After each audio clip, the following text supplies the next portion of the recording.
The United Nations Secretary-General is calling for an end to the violence in the Solomon Islands. A tense calm has returned to the South Pacific country following days of unrest that claimed at least 3 lives.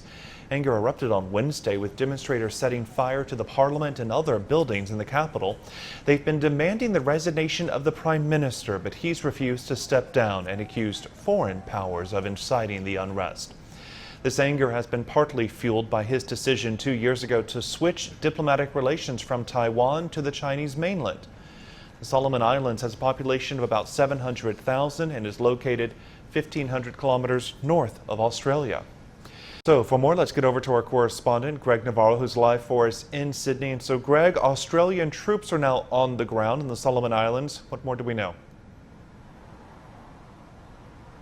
Well, after 3 days of violent protests, as you mentioned, it appears the presence of around 100 Australian Defence Force personnel and federal police is having an impact. They're joined by 34 peacekeeping troops from PNG as well. And as you mentioned, things appear to be relatively quiet in the capital city of Honiara on Saturday morning local time there.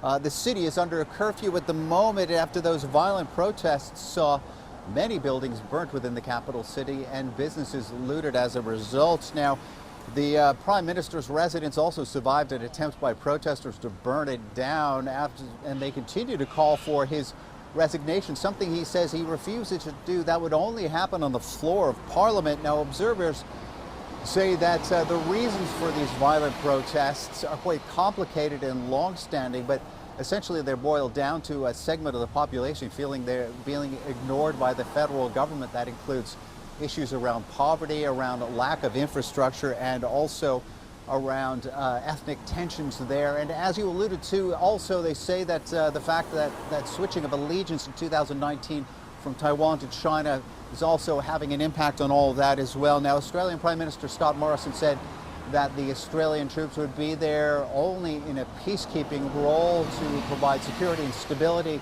They will not get involved in any of the internal tensions that are taking place. He also said that they should be there for weeks at this point, a sign that those tensions are not going to resolve themselves anytime soon. Jonathan? Hi, Greg Navarro, live for us in Sydney. Thanks for the update.